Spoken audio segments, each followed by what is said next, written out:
Bumilis ang pagmahal ng mga bilihin nitong Disyembre kumpara noong Nobyembre. Sa pagpasok naman ng taon, hindi na lang mahal na presyo ng bigas ang problema, kundi mahal na kamatis na rin. Nakatutok si Ivan Mayrina. Naging pirming hamon sa magtatatlong taon ng Administrasyong Marcos ang nagtataas ang presyo ng iba't ibang pangunahing bilihin. Dumaan ang bansa sa nakakalulang presyo ng sibuyas, sili at maging ng patatas. Ngayon pinag-uusapan ang mataas sa presyo ng kamatis at ang hindi malutas-lutas, ang mataas sa presyo ng bigas. Hindi na pag-usapan sa unang full cabinet meeting ngayong taon ang food security at presyo ng pagkain. Pero hiwalay daw na pupulungin ni Pangulong Bongbong Marcos ang Department of Agriculture kaugnay nito, kasabay ng pagtiyak na tinututukan ito ng gobyerno. Mula nung umpisa ng paninilbihan ko sa kabinete, nagtataka kami kung paano pa mangyari yan. There is sufficient supply, but the prices don't go down. They go up. So we have been very active in prosecuting yung mga hoarders.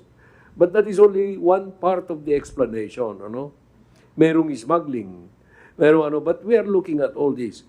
Yung kamatis is local production. Bakit mataas? Kung dato sa pagbabasehan, nagbubunga naman daw ang ginagawa ng gobyerno para maghinay-hinay ang inflation o ang bilis ng pagtaas ng presyo ng mga bilihin sa bansa.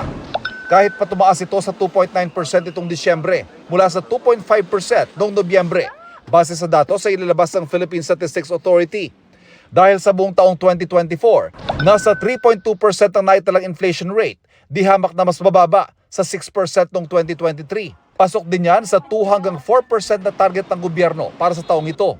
Pero hindi lang bilihin tulad ng pagkain kundi mga samot-saring bayarin ang kailangan ding matutukan na may kinalaman sa inflation, tulad ng nagpataas sa inflation nitong Disyembre. Nakaambag din sa pagtaas ng inflation ng housing, water, electricity, gas, and other fuels ang mas mabilis na pagtaas ng renta sa bahay na may 2.4% inflation at LPG na may 7.8% inflation. Pinulong kahapon ni Pangulong Bongbong Marcos sa mga economic managers sa kinabibilangan ng NEDA, BSP at Department of Finance.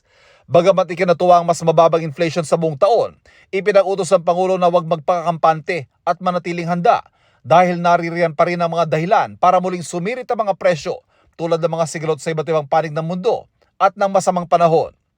Para sa GMA Integrated News, Ivan Mayrina, nakatutok, 24 oras.